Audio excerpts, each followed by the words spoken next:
പ്രിയപ്പെട്ടവരെ, ഉയർപ്പ് തിരുനാളിലേക്ക് സമീപിക്കുന്ന ഈ സമയത്ത് ഉയർപ്പിനെ പറ്റി നമ്മൾ വിശുദ്ധത്തിലുടനീളം അന്വേഷിക്കുകയാണെങ്കിൽ രണ്ട് പ്രധാന കാര്യങ്ങളാണ് നമുക്ക് കാണാൻ സാധിക്കും.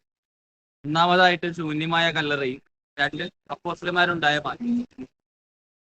ശൂന്യമായ കല്ലറ എന്ന് പറയുമ്പോൾ യേശുവിന്റെ മരണത്തിന്റെ 3-ാം ദിവസം മഗ്ദലേന മറിയം സുഹൃത്തുക്കളോടൊപ്പം യേശുവിന്റെ കല്ലറയിലേക്ക് എത്തിച്ചേരുകയും അവിടെ വെച്ചിട്ട് യേശുവിന്റെ കല്ലറയിൽ യേശുവിന്റെ മൃതദേഹം കാണായികയായി.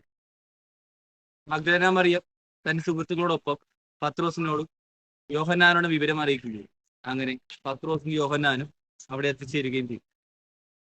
അങ്ങനെ യേശു ഉയർപ്പിക്കപ്പെട്ടെന്ന സത്യം അവർ തിരിച്ചറിഞ്ഞു. രണ്ടാമതായിട്ട് യേശുവിന്റെ ഉയർപ്പിന് ശേഷം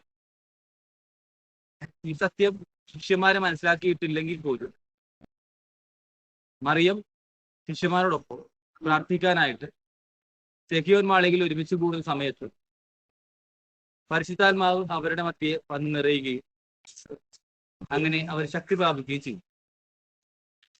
ഇതല്ലാതെ പല സന്ദർഭങ്ങളിലും യേശു മഗ്ദലേന മറിയത്തിനും പത്രോസിനും 500 ശിഷ്യന്മാർക്ക് ഒരുമിച്ച് അവസാന പൗലോസിനും ഒക്കെ പ്രത്യക്ഷപ്പെട്ടു. പ്രിയപ്പെട്ടത്, യേശു ഉയർപ്പിക്കപ്പെടുന്ന സത്യം പൂർവിക ക്രൈസ്തവ സഭ മനസ്സിലാക്കിയത് ഈ രണ്ട് രീതിയിലാണെങ്കിൽ ഇന്ന് നമ്മൾ യേശു ഉയർത്തുന്ന സത്യം മനസ്സിലാക്കുന്നു വിശുദ്ധ കുർബാനയിലൂടെ തന്നെ. ഇന്നത്തെ കാലത്ത് കുർബാനയ്ക്ക് നമ്മുടെ ജീവിതത്തിലുള്ള പ്രാധാന്യം എന്താണെന്ന് എല്ലാവർക്കും